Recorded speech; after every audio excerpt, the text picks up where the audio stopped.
साको वाहना चन्दन दोबो चढाउँदछौ पार्वती नन्दन दुवै हात जोडी हामी गर्दछौ वन्दना विघ्न बाधा हटाइदेऊ हे गजानन हे गजानन हे गजानन विघ्न बाधा हटाइदेऊ हे गजानन हे गजानन हे गजानन विघ्न बाधा हटाइदेऊ हे गजानन हे गजानन हे गजानन हे गजानन हे गजानन विघ्न बाधा हटाइदेऊ हे गजानन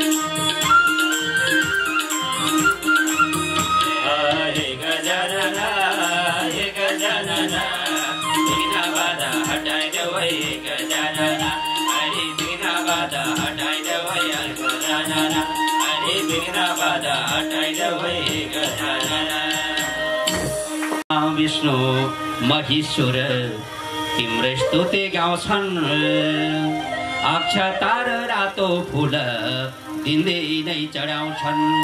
यो भजनमा भगवानलाई के अर्पण गर्नुपर्छ, कस्ता किसिमका फूलहरू कुन देवतालाई अर्पण गर्नुपर्छ यो पनि बताइएको छ।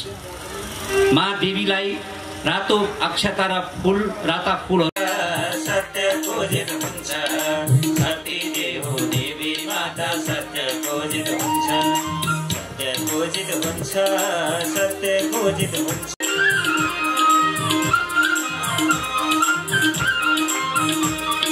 सत्य खोजित हुन्छ, सत्य खोजित हुन्छ, शक्ति देव देवी माता सत्य खोजित हुन्छ, सत्य खोजित हुन्छ, सत्य खोजित हुन्छ, शक्ति देव दुर्गा माता सत्य खोजित हुन्छ, सत्य खोजित हुन्छ, सत्य खोजित हुन्छ, शक्ति देव दुर्गा माता सत्य खोजित हुन्छ। जय हो।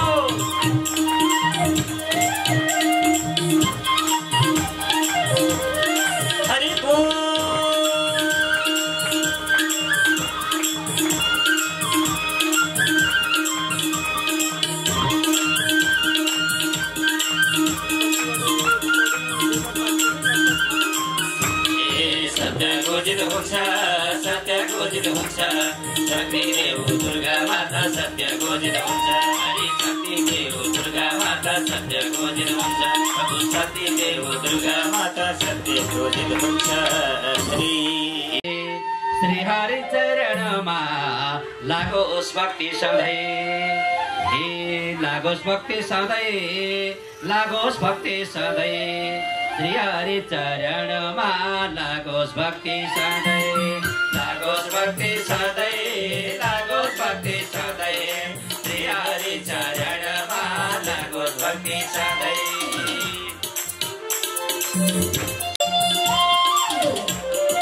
सधैँ लागोस् भक्ति सधैँ। श्री हरि चरणमा लागोस् भक्ति सधैँ, लागोस् भक्ति सधैँ, लागोस् भक्ति सधैँ। श्री हरि चरणमा लागोस् भक्ति सधैँ, लागोस् भक्ति सधैँ, लागोस् भक्ति सधैँ। श्री हरि चरणमा लागोस् भक्ति सधैँ, लागोस् भक्ति सधैँ, लागोस् भक्ति सधैँ।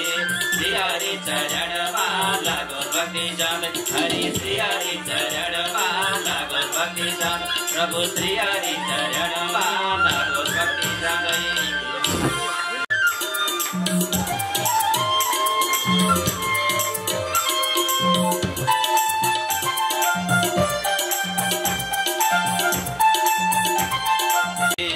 ज्ञानको ज्योति देव ज्ञानको ज्योति देव सूर्य नारायण भगवान ज्ञानको ज्योति देव ज्ञानको ज्योति देव ज्ञानको ज्योति देव सूर्य नारायण भगवान ज्ञानको ज्योति देव ज्ञानको ज्योति देव ज्ञानको ज्योति देव सूर्य नारायण भगवान ज्ञानको ज्योति देव ज्योति देव ज्ञानको ज्योति देव सूर्य नारायण भगवान ज्ञानको ज्योति देव हरि सूर्य नारायण भगवान ज्ञानको ज्योति देव प्रभु सूर्य नारायण भगवान ज्ञानको ज्योति देवादिदेव महादेव सबका पूज्य भयो संसारलाई जोगाउन विष पान गर्यो भक्तलाई सबै दिने आफू अलपत्र आशुतोष भोलेनाथमा चढाउँ बेलपत्र चढाउँ बेलपत्र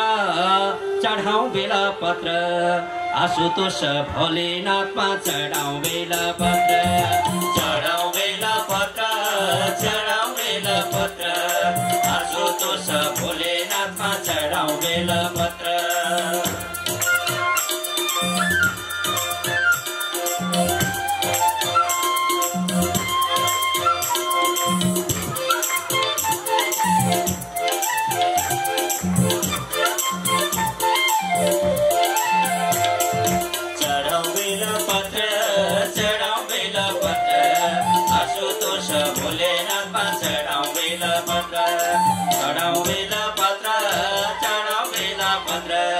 आशुतोष भोलेनाथमा चढाउँ बेलपत्र चढाउँ बेलपत्र चढाउँ बेलपत्र आशुतोष भोलेनाथमा चढाउँ बेलपत्र चढाउँ बेलपत्र चढाउँ बेलपत्र आशुतोष भोलेनाथमा चढाउँ बेलपत्र चढाउँ बेलपत्र चढाउँ बेलपत्र आशुतोष भोलेनाथमा चढाउँ बेलपत्र हरि आशुतोष भोलेनाथमा चढाउँ बेलपत्र हरि आशुतोष भोलेनाथमा बेलपत्र हरि एउटा नाम संकीर्तन रूपी एउटा मन्त्रलाई जपौं ओम ऐं ह्रीं क्लीं चामुण्डाय वीचे ओम ऐं ह्रीं क्लीं चामुण्डाय वीचे ओम ऐं ह्रीं क्लीं चामुण्डाय वीचे ओम ऐं ह्रीं क्लीं चामुण्डाय वीचे ओम ऐं ह्रीं क्लीं चामुण्डाय वीचे ओम ऐं ह्रीं क्लीं चामुण्डाय वीचे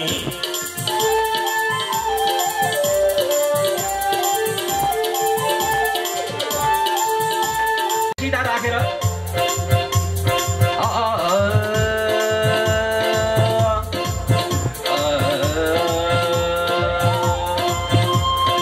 ओम ऐं ह्रीं क्लीं चामुण्डाय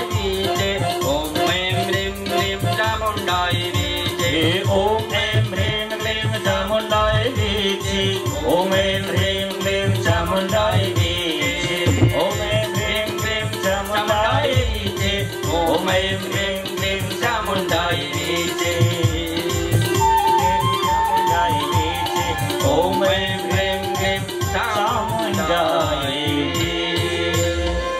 जय बोल जगत जननी दुर्गा माता को वैष्णो देवी माता को जय समस्त सज्जनवृन्द अब हामी देवी भागवत भित्र प्रवेश गर्नेछौँ यसैगरी हामी करिब पौने 3 बजेसम्म संगीतमय शैलीमा श्रीमद् देवी भागवतका यी प्रसङ्गहरूलाई यहाँहरूको बीचमा मैले प्रस्तुत गर्नेछु तत्पश्चात परम श्रद्धेय यतिवर हामी सबैका आदरणीय वन्दनीय पूजनीय श्री 1008 स्वामी विवेकानन्द सरस्वतीजी महाराजका श्रीमुखबाट हामी अत्यन्त दार्शनिक वेदान्त युक्त र हाम्रो जीवनमा कसरी जीवनलाई अगाडि बढाउनु पर्छ जीवनलाई सार्थक कसरी बनाउनु पर्दछ भन्ने मार्ग निर्देशन श्रद्धेय स्वामीजीले गर्नुहुनेछ जसलाई सौनकादि ऋषि भनेर भन्ने गरिन्छ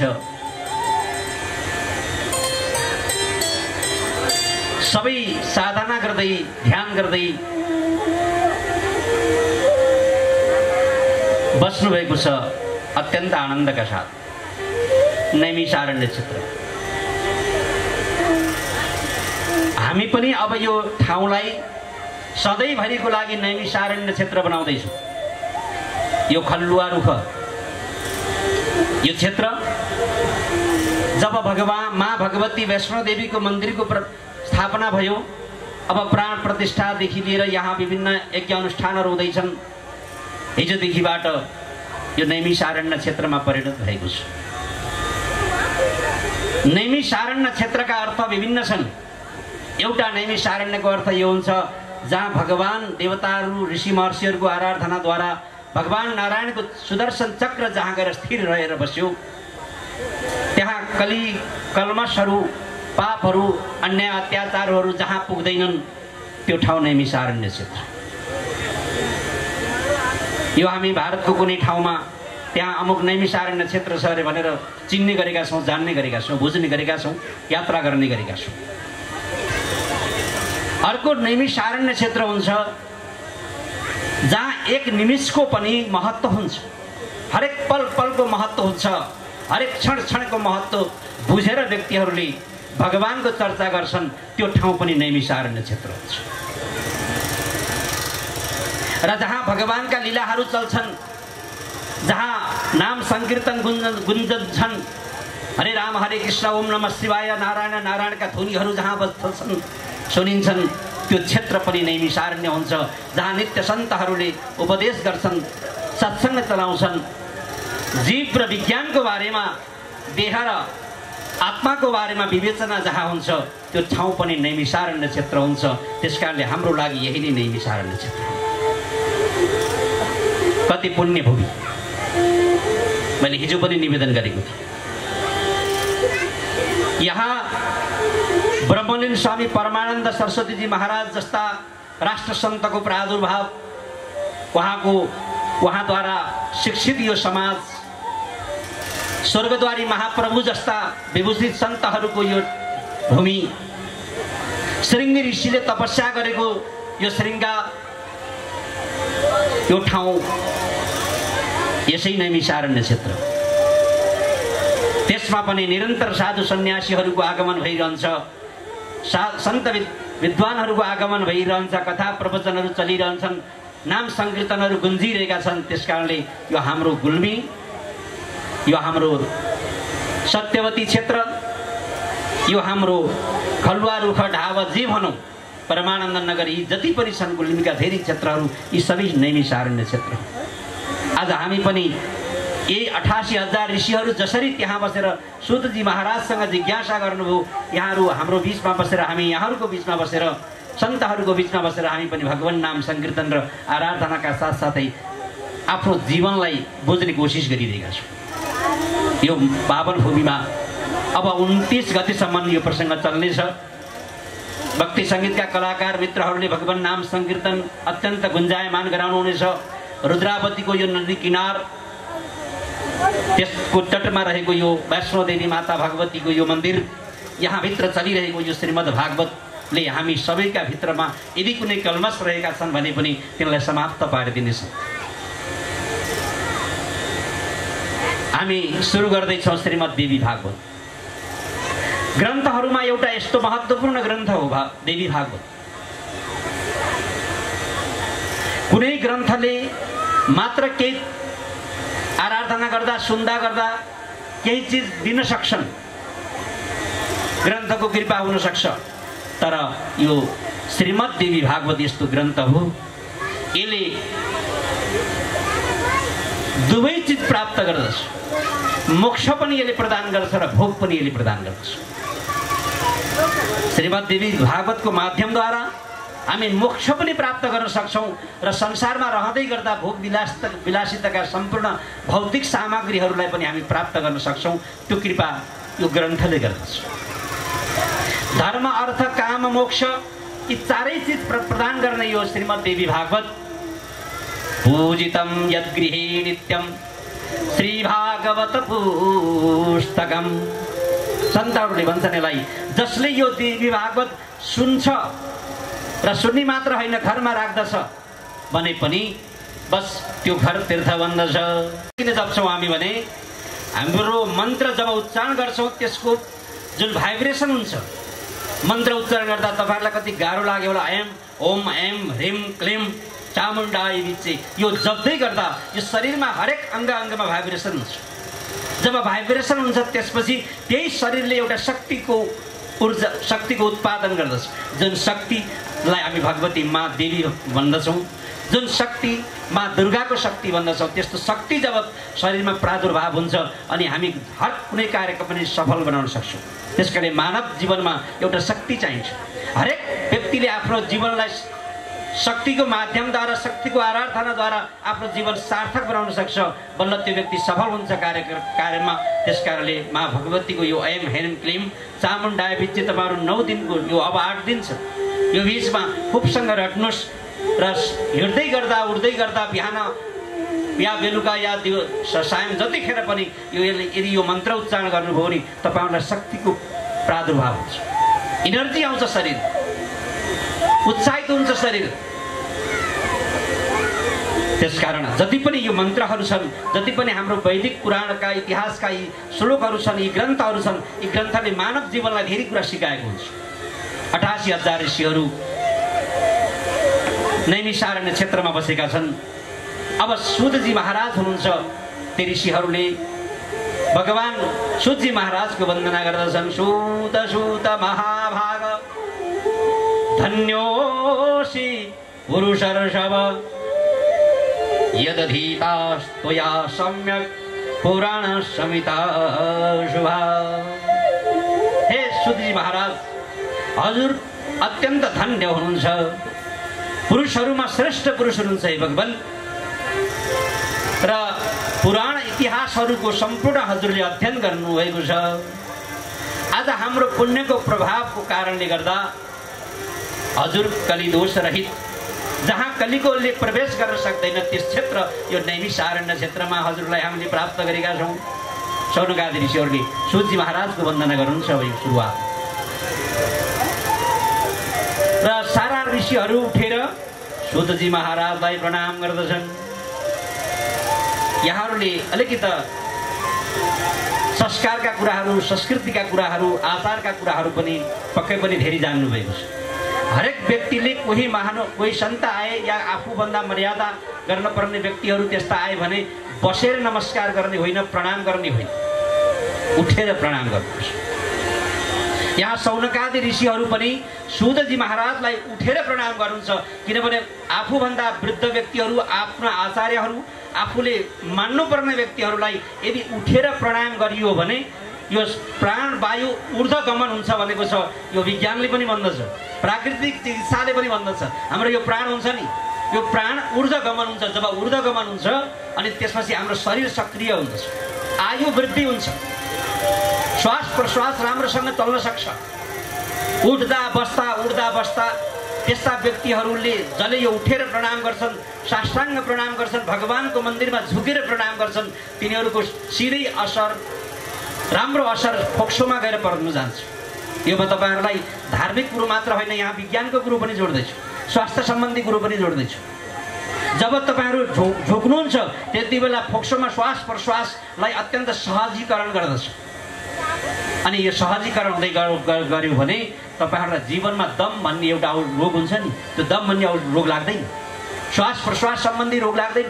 त्यसकारणले हामीले ठुला बडा विद्वानहरू मठ मन्दिरमा जाँदा त्यस्ता व्यक्तिहरूलाई उठेर प्रणाम गर्नुपर्छ। हामीलाई यो नीतिशास्त्रले यही जनाउँदछ। यहाँ भनिन्छ ऊर्ध्वं प्राण यत्क्रामन्ते योनस्थाविरयायति प्रत्युत्थानामिदाभ्यां पुनस्तान प्रतिपद्यते। यदि जसले उठेर अभिवादन गर्दैन भने उसको आयु कमजोर हुन्छ। यो मैले भनेको छैन, यो मनुस्मृतिमा महाभारतको उद्योग पर्वमा पनि यो प्रसङ्ग आउँछ र मनुस्मृतिमा मनु महाराजले पनि भन्नुभएको छ। त्यसकारणले यदि शरीरलाई स्वस्थ राख्ने हो भने, हाम्रो जीवन लामो समयसम्म बचोस् भन्ने हो, निरोगी बन्ने हो भन्ने चाहना छ भने बिहान उठेर मातापिताको प्रणाम गर्नु, मन्दिरमा गएर भगवानको प्रणाम गर्नु, ठुला बडा व्यक्तिहरू यदि सदा सभामा कतै आउँछन् देखिन्छन् भने साष्टाङ्ग प्रणाम गर्नु, अनि झुकेर प्रणाम गर्नु, उठेर झुकेर प्रणाम गर्नु शास्त्रले यो बताउँदछ। स्वास्थ्यको लागि पनि एउटा त मर्यादाको पालन हुन्छ, मर्यादा क्रम हो यो। त्यसको साथसाथै हाम्रो शरीरलाई स्वस्थ बनाउनको लागि पनि हाम्रा दर्शनहरूले यसरी भनेका छन्। सारा ऋषिहरू उठेर प्रणाम गरे, साष्टाङ्ग प्रणाम गरे। अनि अब सुतजी महाराजको अत्यन्त एक सन्तको वन्दना गर्दछन्। सुतजी महाराज कस्तो भने सारालाई शिक्षा दिनको लागि आफ्नो जीवन समर्पण गर्नुभएको छ। धर्म उपदेशको लागि सद्गृहस्थहरूको सत् ऋषिहरू सारा ऋषिहरूको कल्याणका हेतु सुतजी महाराज नित्य सत्सङ्ग चलाइरहनुहुन्छ। उनका जिज्ञासाहरूलाई उहाँले पूर्ण गरिरहनुहुन्छ। अब सन्त वन्दना गर्दछन् 88,000 ऋषिहरूले। आउनुहोस् हामी पनि सहभागी बनौँ यो सन्त वन्दनामा। साधु कपास जस्तै सन्त जीवन, हे कपास जस्तै सन्त जीवन, पवित्र छ विचार स्वच्छ छ मन। सन्तहरू कस्ता हुन्छन् भने साधु चरित्र शुभ चरित्र कपासु भनेको छ तुलसीकृत रामायण। साधुको चरित्र कस्तो हुन्छ? कपास जस्तो।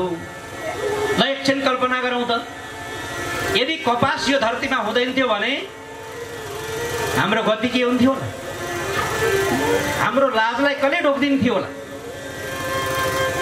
आज जे गरेको छ, बचाएको छ, हामी प्रतिष्ठित बनेका छौँ, इज्जतदार बनेका छौँ, हामी शरीरलाई संरक्षण गरेका छौँ, त्यो सब कपासले गरिदिएको छ। हो, हाम्रो जीवन पनि हाम्रो जीवनमा कपास जस्तो सन्तहरू हुन्छ। हाम्रो प्रतिष्ठा, हाम्रो मानवले गर्नुपर्ने काम, कर्तव्य, अधिकार र हाम्रो कर्म के हो, हामी हिँड्ने बाटो कुन हो, हामी आएका किन हौँ, हामी जाने कहाँ हो, गन्तव्य के हो र गर्नुपर्ने के हो, यो सब कपास जस्तै बनेर सन्तहरूले हाम्रो जीवनलाई रक्षा गरिरहनु भएको छ। त्यस कारणले सन्तलाई तुलसीदासजी महाराजले तुलसीकृत रामायणमा सन्तलाई कपासको संज्ञा दिनुभएको छ। र त्यही कपासको बुटमा पनि अर्को के हुन्छ? सन्तको जीवन कस्तो हुन्छ भन्दा कपासको बुट तपाईँहरूले लगाउनु भएको छ? आमाजीहरू यहाँ लगाउनु छ? कपास त काटिरहनु भएको छ, बत्ती काटिरहनु भएको छ नि। कपासको बुट देख्नु भएको छ? अब अरूलाई सोध्नुभन्दा बत्ती नै बाटेको आमालाई सोध्नु मन लाग्यो मलाई। आमा तपाईँले कपासको बुट देख्नु भएको छ? यो कपास जो काट्दै हुनुहुन्छ बुट देख्नु भएको छ यहाँहरूले? देख्नु भएको छ? कस्तो हुन्छ त्यो बुट? हरियो हुन्छ त, त्यो डाँठ हरियो हुन्छ, देख्दाखेरि सधैँभरि सुकेको जस्तो हुन्छ। तर त्यहाँ फल्छ के? कपास हो। सन्तहरू पनि जीवन कस्तो हुन्छ भने त्यो निरस हुन्छ, कपासको बुटो जस्तै हुन्छ। तलको डाँठ छैन, कुनै विषयाशक्ति नै छैन, न सङ्ग्रह छ सन्तहरूमा, न मान छ सन्तहरूमा, न अपमान भयो भनेर उनीहरूले आफूलाई सङ्कुचित बनाउँछन् अथवा आफू निराश बन्छन्, बन्दैनन् सन्तहरू। सन्तको जीवन पनि कपासको बुट जस्तो हुन्छ, निरस। अनि फल कस्तो हुन्छ त्यो कपासको बुट भने तपाईँहरूलाई मैले भनिहालेँ। हामी साराको रक्षा गर्ने, कल्याण गरिदिने, इज्जत ढाक्दिने त्यो कपास बन्यो, त्यहीबाट धागो बन्यो, त्यही धागोको माध्यमबाट यो वस्त्र बन्यो। सन्तहरू पनि त्यस्तै हुन्छन्।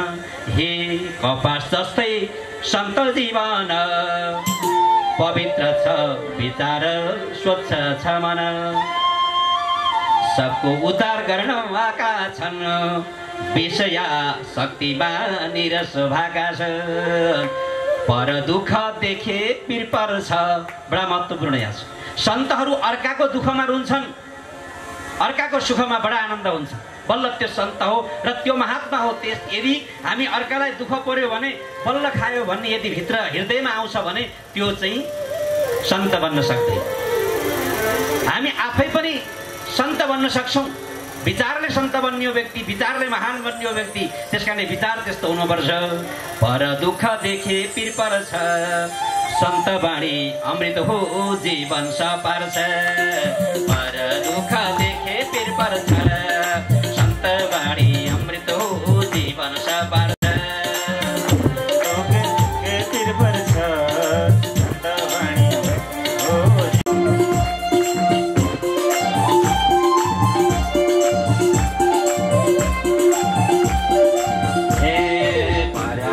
देखे पीर पर्छ, सन्त बाणी अमृत हो जीवन सपार्छ। दुःख देखे हो सन्तबाणी, सन्त बाणी अमृत सपार्छ।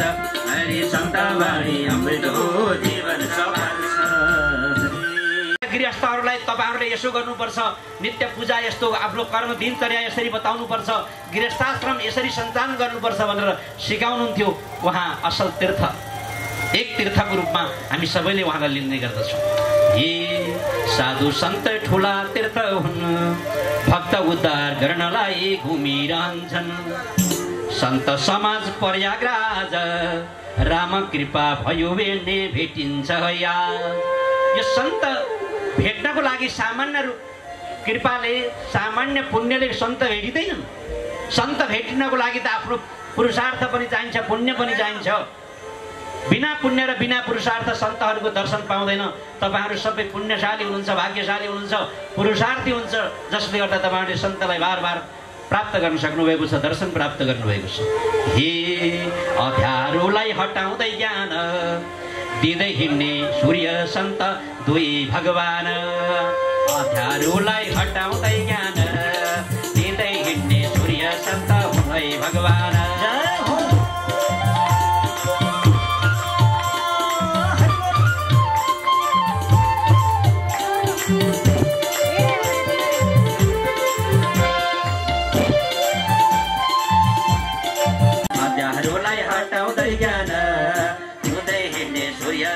हुँदै भगवान, अन्धारोलाई हटाउँदै ज्ञान दिँदै हिँड्ने सूर्य सन्त हुँदै भगवान।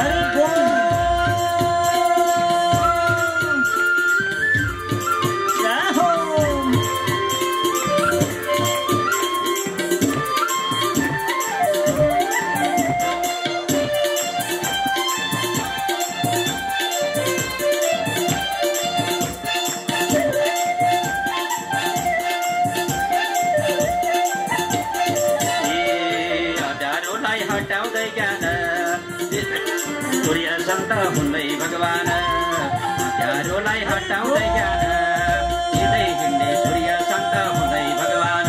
हरि दिँदै हिँड्ने सूर्य सन्त हुँदै भगवान, हरि दिँदै हिँड्ने सूर्य सन्त हुँदै भगवान। जसले कान प्राप्त गरेर, यी इन्द्रियहरू प्राप्त गरेर पनि भगवानको कथा सुन्दैन, त्यो कान बेकार नै हुन्छ। कान त सर्पको पनि हुन्छ। स्वयं मधुर स्वर सुनेर सर्प पनि मोहित हुन्छ, त्यस्तो विषाक्त चिज भने। तर हामी त मानव हौँ हे भगवान, हामी मानवले यी इन्द्रिय जे जति प्राप्त गरेका छौँ त्यो प्राप्त गरे अनुसार तदनुरूप चल्नु पर्दछ। यी कान के को लागि? कान कथा सुन्नको लागि, भगवानका नाम संकीर्तन सुन्नको लागि र कथा सुन्नको लागि यी कानहरू बने हे भगवान। यी आँखाहरू सन्तहरूको दर्शन र भगवानका विग्रहहरूको लागि दर्शनको लागि यी आँखाहरू बने। यी हातहरू दानको लागि र सेवाको लागि बने। यी पाउहरू तीर्थाटन गर्नको लागि बने। यदि त्यो प्रयोगमा ल्याइएन भने भगवान यो जीवन निरर्थक छ। शास्त्रै सुन्न भनेर कान बनिए, के गर्नु ते कुण्डल। यस कानहरू के को लागि बनेका हुन्?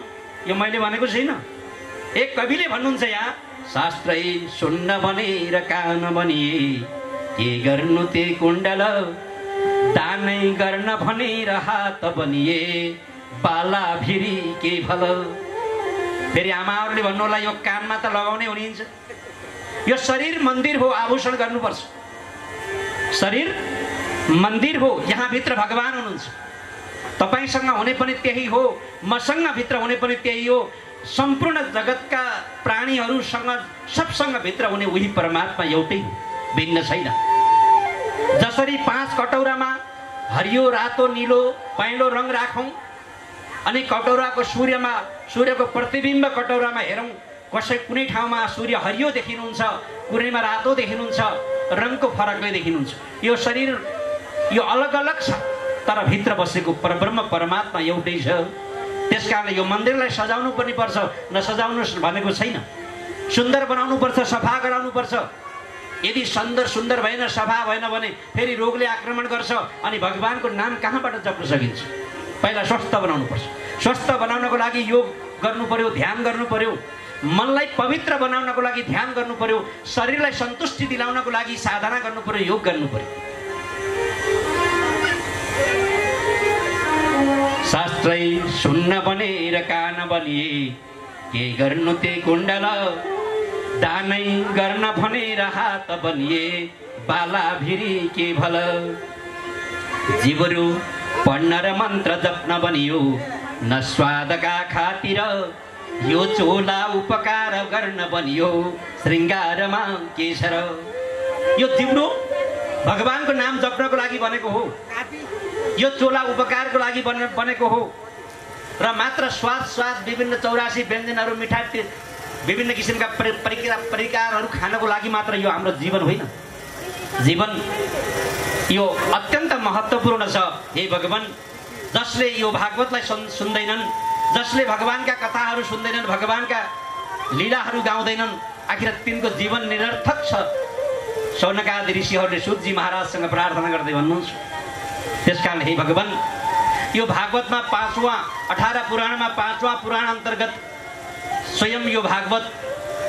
हामी सुन्न चाहन्छौँ हे प्रभु हजुरले हामीलाई ज्ञान दिनुहोस् बिना ज्ञान बोध हुँदैन बिना ज्ञान मुक्ति हुँदैन बिना ज्ञानेन सर्वज्ञ नैव मुक्ति कदाचन हे भगवान बिना ज्ञान कहिल्यै पनि मुक्ति हुन सक्दैन त्यसकारणले पहिला ज्ञान चाहिन्छ आज हामी अलिकति ज्ञानले भरिपूर्ण होस् भन्ने भावनाका साथ हजुरसँग प्रार्थना गर्दछौँ सारा ऋषिहरूले प्रार्थना गरे शौनकादि ऋषिहरूले सोची अत्यन्त खुसी हुनुभयो भन्नुहुन्छ धन्योहमिति भाग्योहम पावितोहम आत्ममेमभि हे मुनिगण तपाईहरू जस्तो शिष्यहरू पाएर म आज धन्य भएको छु म भित्र रहेको विद्यालाई मैले बाँड्ने अवसर प्राप्त गर्न सकेको छु त्यसकारण तपाईहरूले श्रीमद् देवी भागवतको महापुराणको सम्बन्धमा जुन जिज्ञासा राख्नुभयो मलाई तपाईहरूले यही जिज्ञासा राख्दै गर्दा म आफू धन्य भएको महसुस गरेँ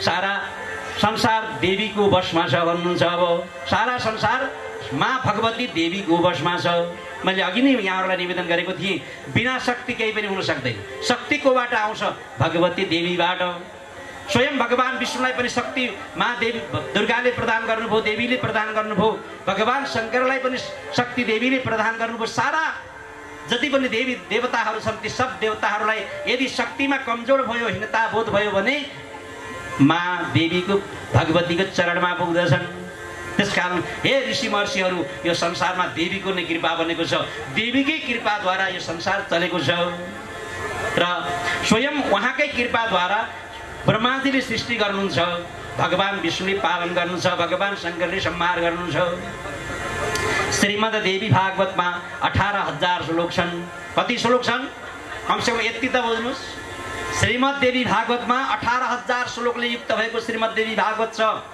12 स्कन्द छन् 318 अध्याय छन् बोल श्रीमद् देवी भागवत महापुराणको अब शौनक आदिले पुनः जिज्ञासा राख्छन् कानि तानि पुराणानि ब्रूहि सुत सविस्तरम हे भगवान पुराण कति कति छन् कुन कुन हुन् ती सम्पूर्ण सुन्न चाहन्छौँ हामीहरू पुराण 18 पुराण महापुराण उपपुराण 18 पुराण महापुराण अलि यति सम्झनुहोस् मत्स्य पुराण मार्कण्डेय पुराण भविष्य पुराण श्री भागवत पुराण ब्रह्म पुराण ब्रह्मवैवर्त वामन विष्णु वायु वराह अग्नि नारद पद्म लिङ्ग गरुड कुर्म स्कन्द अनि ब्रह्माण्ड यसरी गरेर 18 पुराणहरू छन् यी 18 पुराणहरू अनेक श्लोकले युक्त छन् हे भगवान र प्रत्येक युगमा अनेक नामबाट व्यासको जन्म हुन्छ धर्म रक्षा हेतु यो धर्मको रक्षाको लागि धर्मको प्रचारको लागि व्यासले पटक पटक कल्प कल्पमा अनेक किसिमका रूपहरू धारण गर्नुहुन्छ तदनुरूप सबैलाई धर्मको प्रचार गर्नुहुन्छ अनि शौनकजीले जिज्ञासा राख्दछन् व्यास हे भगवान व्यासकी कुन पत्नीद्वारा सुखदेवको जन्म भयो यी आदि प्रसङ्गहरू बताउनुहोस् भनेर भइसकेपछि अब एक दिन यो सृष्टिको प्रारम्भमा वेदव्यासजीले एउटा पक्षीको जोडीलाई देख्नुहुन्छ त्यो जोडीलाई देखिसकेपछि सृष्टिको कल्पना गर्नुहुन्छ सन्तानको कल्पना गर्नुहुन्छ धर्म थाम्नको लागि पनि सन्तान त चाहिन्छ कर्म चलाउनको लागि पनि विभिन्न किसिमको प्रचार प्रसार यी पुराण इतिहास पढ्नको लागि र धर्म प्रचार प्रसार गर्नको लागि पनि सन्तान त चाहिन्छ त्यसकारणले अब सन्तान एउटा पंक्षीकोलाई माध्यम बनाएर उहाँको मनमा स्फुरण हुन्छ अनि स्फुरण भइसकेपछि त्यहाँ विचार गर्नुहुन्छ यी पंक्षीहरू जुन छन् उहाँले हेर्नुहुन्छ पहिला पंक्षीलाई अध्ययन गर्नुहुन्छ पंक्षीलाई अध्ययन गर्दै जाँदा पंक्षीले बच्चा पनि जन्माएको देख्नुहुन्छ, फुल काडेको देख्नुहुन्छ, तर उसले चारो ल्याएर खुवाएको पनि देख्नुहुन्छ। तर बढी ठुलो भइसकेपछि अन्य पशुहरूको पनि उहाँले सबै हेर्नुहुन्छ। हेर्दाखेरि तर उसमा सम्पूर्ण कुरामा पोख्त हुँदैन। विचार गर्नुहुन्छ यो मुक्ति त यो चराचुरुङ्गी पशु पंक्षीबाट त हुने त सम्भव छैन। धर्म प्रचार पनि यसबाट सम्भव छैन। अब धर्म प्रचारको लागि त यी पुराणको अध्ययनको लागि त मानव नै चाहिन्छ, पुत्र नै चाहिन्छ। पुत्रको परिकल्पना गर्नुभयो। अब पुत्र कसरी प्राप्त हुन्छ त भन्दा अब यहाँ स्वयं वेदव्यासजी बडा पुत्रस्य गतिर्नास्ति स्वर्गो नैव च नैव च।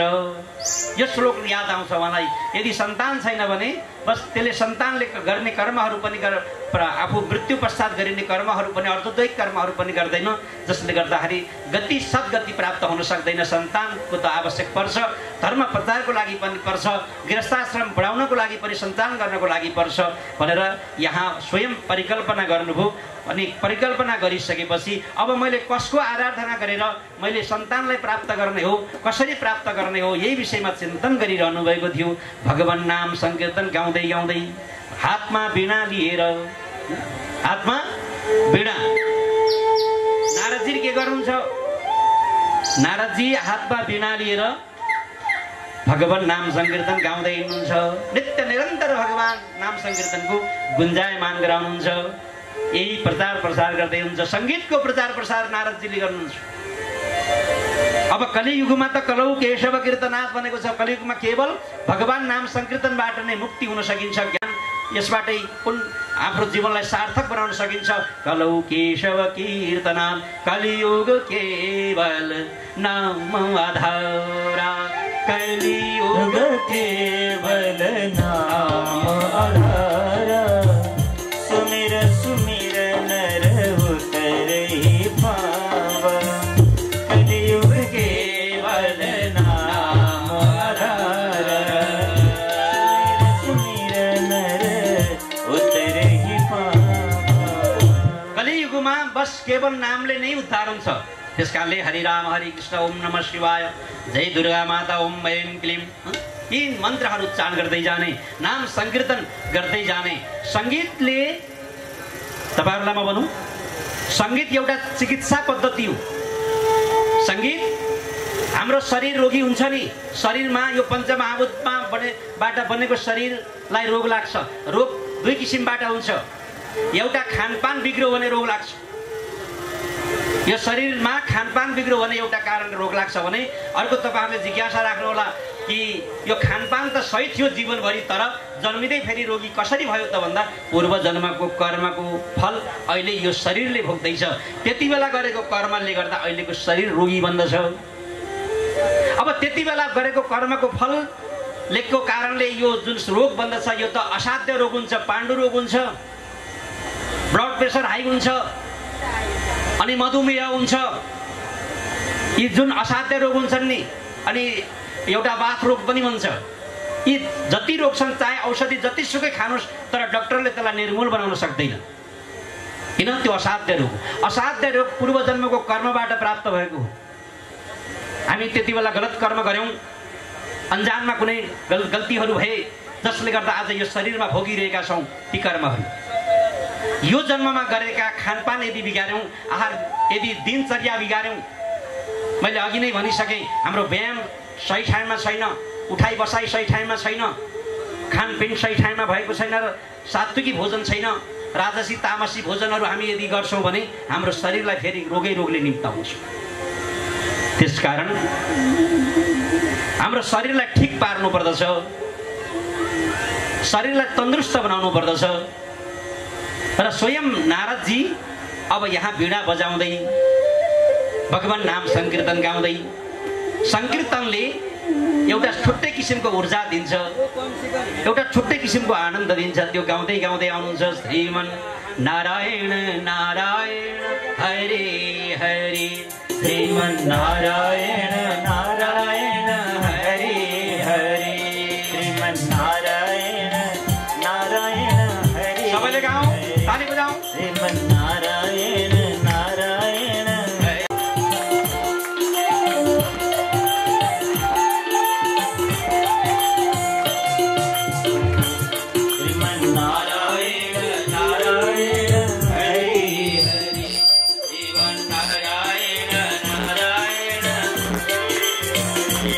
श्रीमन्नारायण नारायण हरे श्रीमन्नारायण नारायण हरे हरे।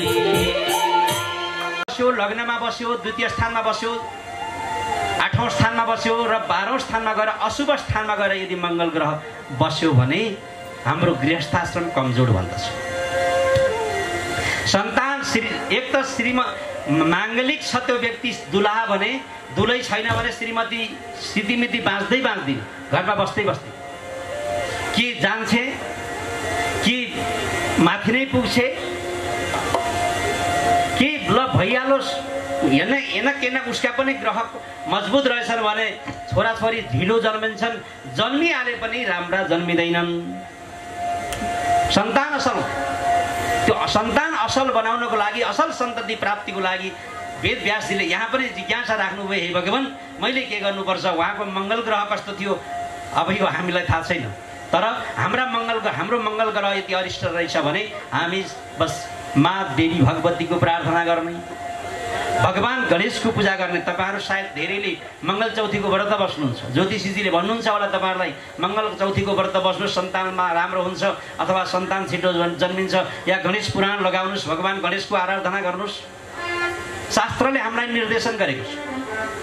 ग्रह अरिष्ट भएर बसे पनि भगवान गणेश ग्रहका अधिष्ठात्री देवता हुन्छन्, ती देवताको पूजा गर्दा ती देवता प्रसन्न भएर फेरि हामीलाई शुभ फल दिन्छन्। बोल श्यावर रामचन्द्र भगवानको, जगत जननी दुर्गा माताको। यहाँ वेदव्यासजीले भन्नुभयो, हे भगवान मैले कसको साधना गरौँ, कसको आराधना गरौँ? अब मैले लेखेको ग्रन्थलाई पढाउनु पर्दछ। मैले लेखेको यो ग्रन्थ, यी पुराणहरू, इतिहासहरू छन्, धर्म प्रचार प्रसारको लागि सन्तति चाहिन्छ। म सन्तानको लागि मैले कसको आराधना गर्ने? अनि भगवान यसरी आराधना गर्नको लागि जिज्ञासा राखिसकेपछि अब स्वयं नारदजीले उहाँको इच्छालाई पुरा गरिदिनुहुन्छ। हे वेदव्यासजी, तपाईँले माँ भगवतीको आराधना गर्नुहोस्, वैष्णोदेवीको। अब तपाईँहरूले कसको? वैष्णोदेवीको। वेदव्यासजी माँ भगवतीको आराधना गर्नको लागि उहाँले निर्देशन गर्नुहुन्छ। भगवान श्री हरि जगत जननी भगवतीको ध्यान गर्नुहुन्छ, स्वयं भगवान हरिले पनि, र भन्नुहुन्छ उहाँकै इच्छाद्वारा विभिन्न अवतार लिनुहुन्छ। स्वयं माँ भगवतीको इच्छाद्वारा भगवान नारायणले पनि विभिन्न अवतार लिएर जगतको कल्याण गर्नुहुन्छ। स्वयं भगवान शङ्करले पनि भगवतीकै इच्छाद्वारा संहार गर्नुहुन्छ। स्वयं ब्रह्माजीले पनि तदनुरूप चल्नुहुन्छ। त्यसकारण हे भगवान, अब तपाईँले पुत्र प्राप्तिको लागि माँ भगवतीको प्रार्थना गर्नुपर्छ, आराधना गर्नुपर्छ, ध्यान गर्नुपर्छ। त्यसपछि ऋषिहरूले भन्छन्, तस्यापि वदनं छिन्नं दैवयोगात् कथं ददा। हे वेदव्यास, तपाईँ पनि भगवती देवीको आराधना गर्नुहोस्, तपाईँको सङ्कल्प अवश्य पुरा हुनेछ। जब यति भनिसकेपछि एक बीज मन्त्र प्रदान गर्नुहुन्छ वेदव्यासजीलाई। त्यो मन्त्र तपाईँ जप्दै गर्नुहोस्, ध्यान गर्नुहोस्, आराधना गर्नुहोस्। ओम ऐं क्लीं। नारदजीले वेदव्यासजीलाई जुन मन्त्र प्रदान गर्नुभयो त्यही मन्त्र हामी पनि एकैछिन जपौँ। ओम ऐं ह्रीं क्लीं चामुण्डाय वीचे। ओम ऐं ह्रीं क्लीं चामुण्डाय वीचे। ओम ऐं ह्रीं क्लीं चामुण्डाय वीचे। ओम ऐं ह्रीं क्लीं चामुण्डाय वीचे।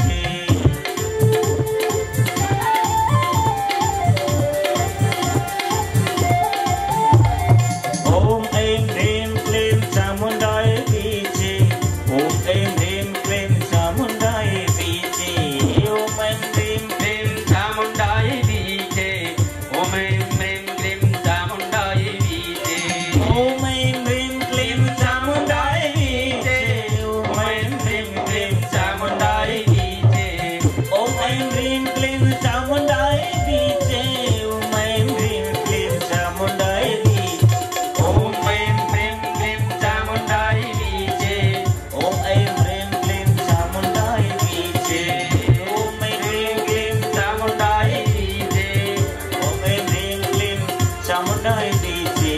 ओम ऐं ह्रीं क्लीं चामुण्डाय वीचे। ओम ऐं ह्रीं क्लीं चामुण्डाय वीचे। बोल जगत जननी दुर्गा माताको। यसरी मन्त्र प्रदान गर्नुभयो। अब वेदव्यासजी यतातर्फ लाग्नुपर्ने सौनकादि ऋषिहरूले यहाँ जिज्ञासा राख्नुहुन्छ।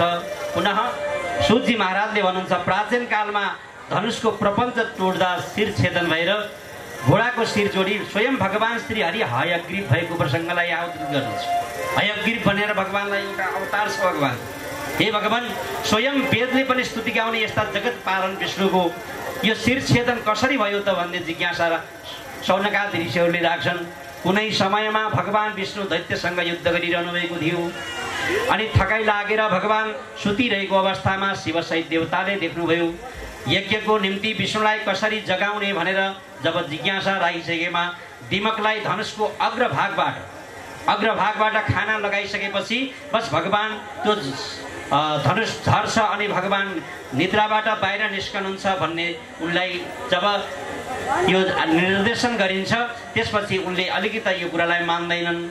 म यो निद्रामा जगाउनु अपराध हो, मस्त निदाएको बेलामा जगाउनु अपराध हो, मलाई अपराध लाग्छ भनिसकेपछि तिमीलाई जुन यज्ञमा आहुति चढाइन्छ त्यसमा बाहिर खसेको जुन जौ तिल आदि इत्यादि हवन सामग्री हुन्छ त्यसलाई तिमीले ग्रहण गर्नेछौ, तिमी यो काम गर भनिसकेपछि उनले त्यो धनुषको शिरलाई काटिदिन्छन् अनि स्वयं त्यो धनुष खसेर भगवान विष्णुको शिर काटिन्छ। शिर काटिसकेपछि देवताहरूले अत्यन्त विलाप गर्न प्रारम्भ गर्छन्। स्वयं बृहस्पतिले सम्झाउनुहुन्छ बृहस्पति भाग्य एवं दैवम पुरुषकारश्च देवेश सदृश भुवौ उपायश्च विधातव्यो दैवात् फलति सर्वथा। बृहस्पतिले देवताहरूलाई आत्मीयका देवताहरूलाई सम्झाउँदै हुनुहुन्छ भाग्य एवं पुरुषार्थ दुवै समान शरीरका छन्। हे देवताहरू दुईटा चिज हुन्छ जीवनमा, एउटा भाग्य हुन्छ एउटा पुरुषार्थ हुन्छ। भाग्य हामीले पूर्व जन्ममा जे कर्म गरेका थियौँ त्यो अहिले भाग्य बनेर आउने हो। पुरुषार्थ अहिल्यै गर्न सक्छौँ, कहिलेकाहीँ भाग्यलाई पनि पुरुषार्थले जित्छ। हे देवताहरू त्यसकारणले यो पुरुषार्थले सफलता प्राप्त हुन सक्छ। अब पुरुषार्थको पनि तिमीहरूले पुरुषार्थ गर्नुपर्छ। अब हामीले अलिकति विचार गर्नुपर्ने कुरा हामी कतिपय कुराहरूमा हाम्रो त यस्तै रहेछ, पूर्वजन्मको भाग्य यस्तो रहेछ भन्छौँ नि, त्यो भाग्य अरूले कसैले बनाएको होइन, भाग्य अरूले कसैले निर्माण गरिदिएको होइन, भाग्य हामी आफैले निर्माण गरेको। अहिले हामी जे कर्म गर्दै जान्छौँ अर्को जन्ममा त्यही कर्म सञ्चित हुँदै गएर त्यो दैव बन्छ, त्यही भाग्य बन्छ, त्यो भोग्नुपर्छ। हामी हिजो जे गरेका थियौँ आज त्यही भोग्नुपर्छ जसलाई हामी भाग्य भनेका छौँ, जसलाई हामी दैव भन्छौँ। हामी कहिलेकाहीँ भन्ने गर्छौँ हे दैव तैँले के बिगारेको, उसले बिगारेको होइन, हामीले बिगारे। त्यस कारणले अहिले राम्रो कर्म गर्नुपर्छ। हिजो जे भयो भयो, हिजोको जुनीमा हिजोको युगमा जे गऱ्यौँ गऱ्यौँ, पूर्व जन्ममा जस्ता कर्म गरे पनि ठिक छ। हे भगवान भोग्नै पर्छ, भोगेर जाने हो। तर अहिलेको जो कर्ममा राम्रो गर्ने हो, दान गर्ने हो, पुण्य गर्ने हो, अरूलाई सेवा गर्ने हो, दिन दुखीको उद्धार गर्ने हो, आफूभन्दा तललाई स्नेह गर्ने हो, आफूभन्दा माथिकोलाई मर्यादा गरेर जाने हो, जगतमा कसैलाई नराम्रो गर्ने होइन। त्यही गर्दै गयौँ भने बल्ल हाम्रो भाग्य अर्को जुनीमा गएर खोड्दछ। यहाँ वेदव्यासजीले भन्नु, यहाँ सौनकादि ऋषिहरूलाई सूतजी महाराजले भन्नुहुन्छ हे ऋषिहरू पुरुषार्थले पनि केही गर्न सकिन्छ, पुरुषार्थ पनि ठुलो साधना हो, पुरुषार्थ पनि जीवनमा अत्यन्त ठुलो साधना हो, पुरुषार्थ छोड्नु हुँदैन। पुरुषार्थको सन्दर्भमा म तपाईँहरूलाई एउटा दृष्टान्त दिन्छु। पुरुषार्थ गर्दै गयो भने स्वयं भगवान पनि प्रसन्न भएर यसलाई त दिनै पर्छ भनेर केही न केही हामीले आँटेको काम सफल हुन्छ। एक पटकमा सफल नहोला, दुई पटकमा सफल नहोला, यदि जीवनमा हार खाएन 3 पटकमा सफल नहोला, 4 पटकमा सफल नहोला, 5औं पटक त सफल हुन्छ हुन्छ हुन्छ हुन्छ। पुरुषार्थले गराउँछ, प्रारब्धलाई पनि जित्छ कहिलेकाहीँ पुरुषार्थले। पुरुषार्थ मजबुत गर्न सक्छ भने म सानो तपाईँहरूलाई दृष्टान्त, एउटा तित्रा चरा हुन्छ नि, देवकी नन्दनजी जान्नुभयो, त्यो सानो चरा हुन्छ, त्यो चराले यही अब तपाईँहरूलाई धेरै टाढाको काली गण्डकीतिर पनि नजाउँ, रुद्रपेडीतिर पनि नजाउँ, यही रुद्रावतीको किनारको कुरा गर्छु। यो जङ्गलमा पक्कै त्यो चरा छ। कहिलेकाहीँ तपाईँ त्यो पारितिर नदी किनारमा रुद्रावतीको किनारमा जानुभयो भने तपाईँले त्यो चरा देख्नुहुन्छ, त्यो चित्रा चरा हुन्छ, एउटा सानो हुन्छ, तर त्यसले के गरेछ,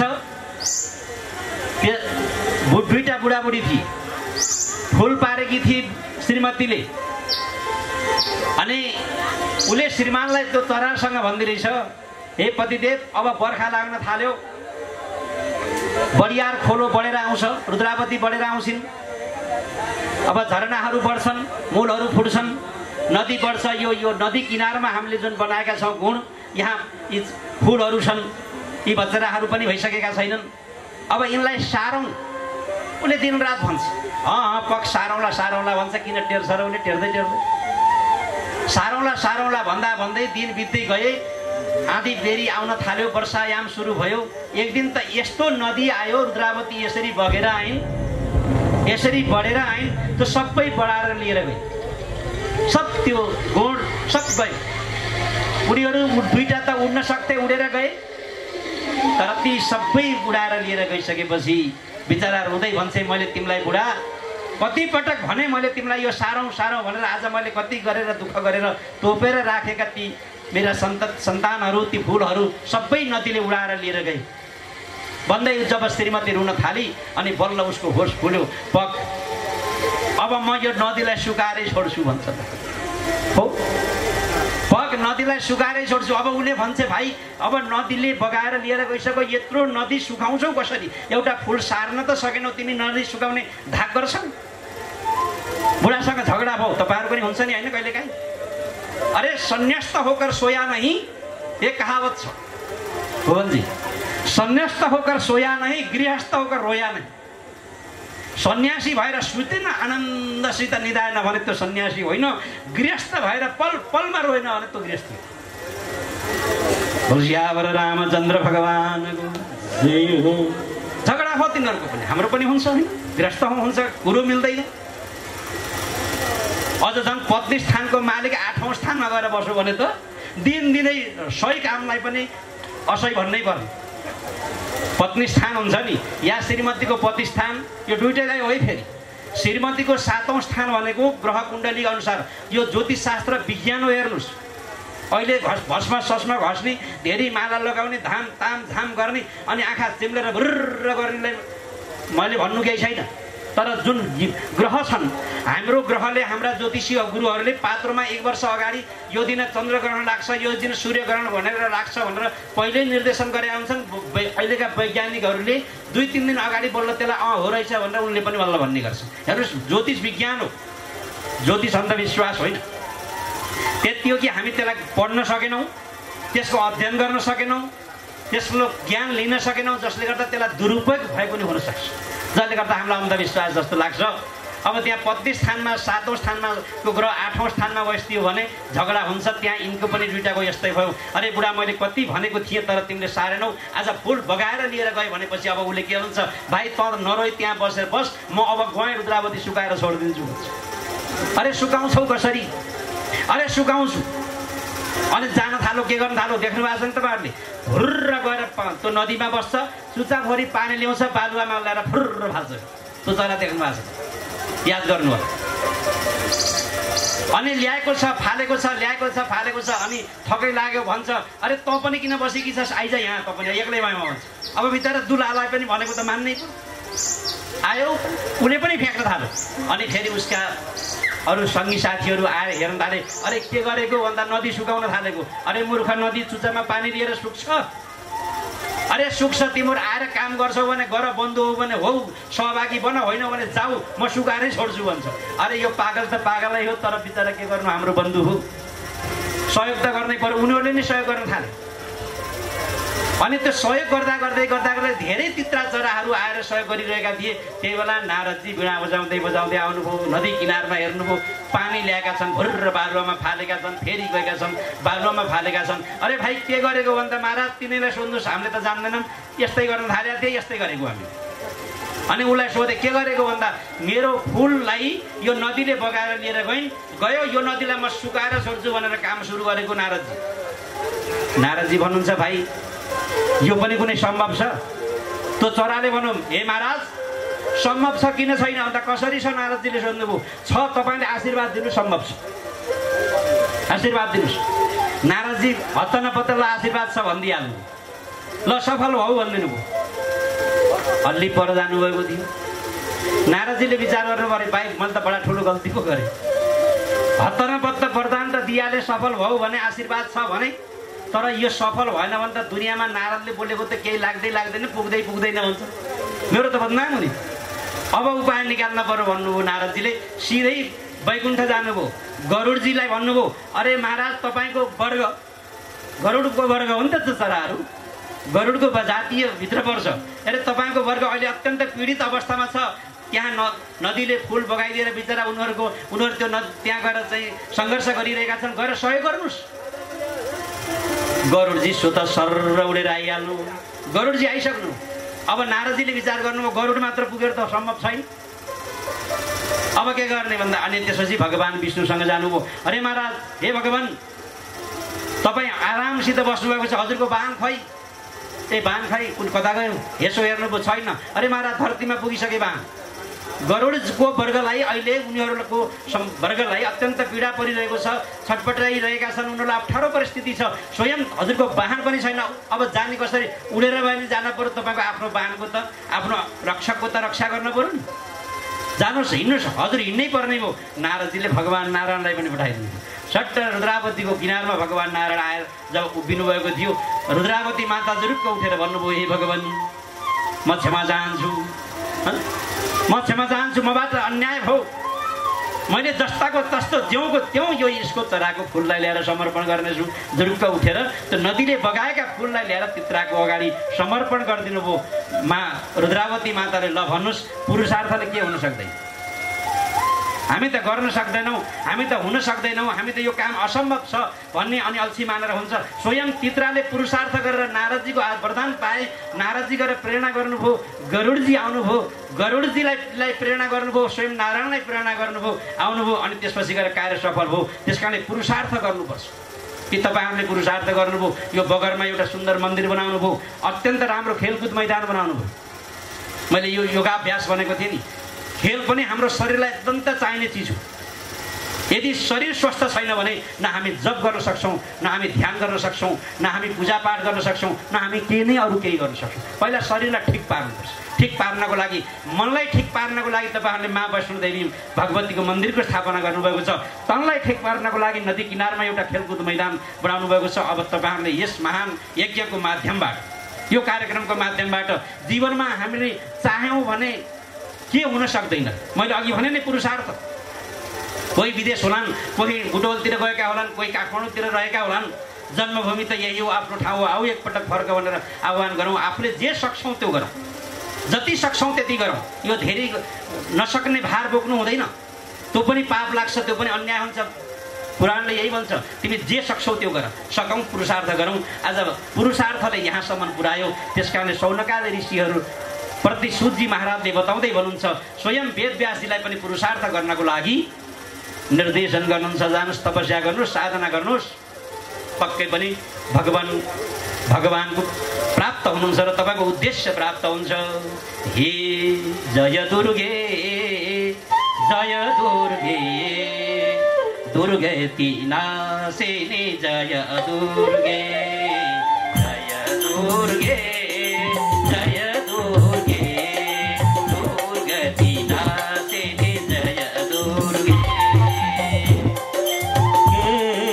जय दुर्गे, दुर्गति नाशिनी जय दुर्गे, जय दुर्गे, जय दुर्गे, दुर्गति नाशिनी जय दुर्गे।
जगत जननी दुर्गा माताको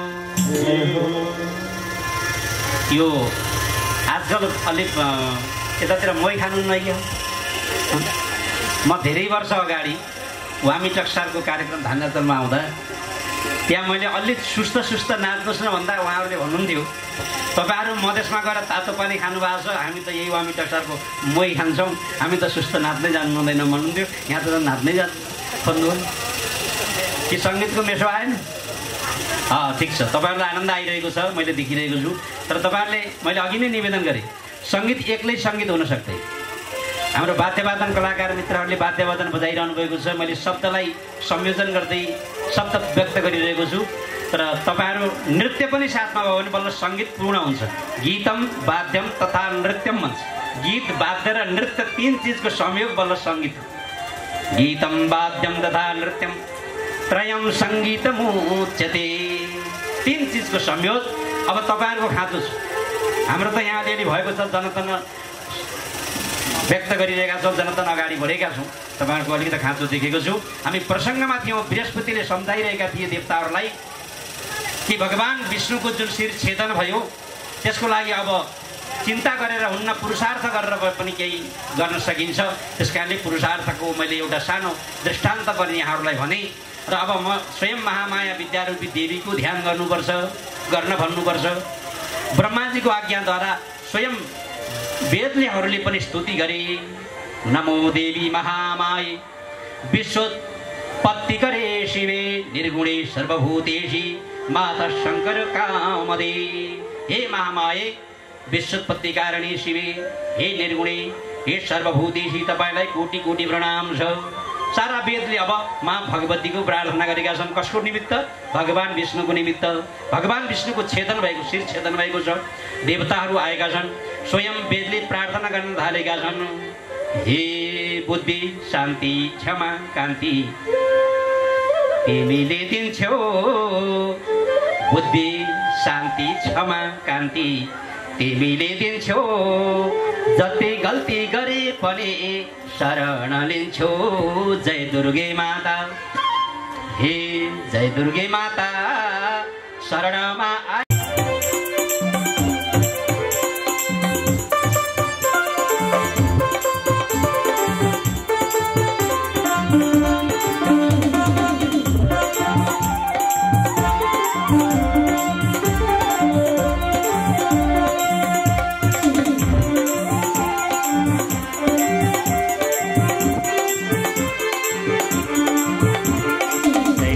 माता, जय दुर्गे माता शरणमा आयौँ हामी जाउँ है कता।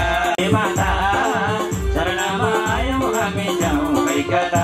हे शरणमा आयौँ हामी जाउँ है कता। शरणमा आयौँ हामी जाउँ है कता। राम विष्णु शङ्कर सबै हजुर अकै अधीन, शेषनाग थाकिसके गाई र गुण। जय दुर्गे माता, जय दुर्गे माता शरणमा जय दुर्गे।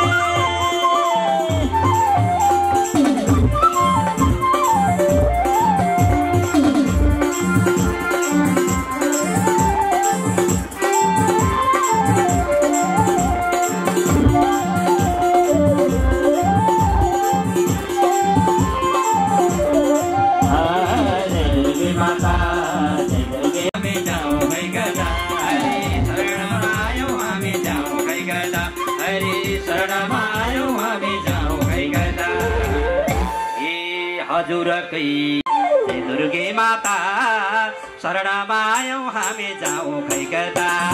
जय दुर्गे माता, दुर्गे माता शरणमा आयौँ हामी जाउँ खै कता। जय दुर्गे माता, जय दुर्गे माता शरणमा आयौँ हामी जाउँ खै कता।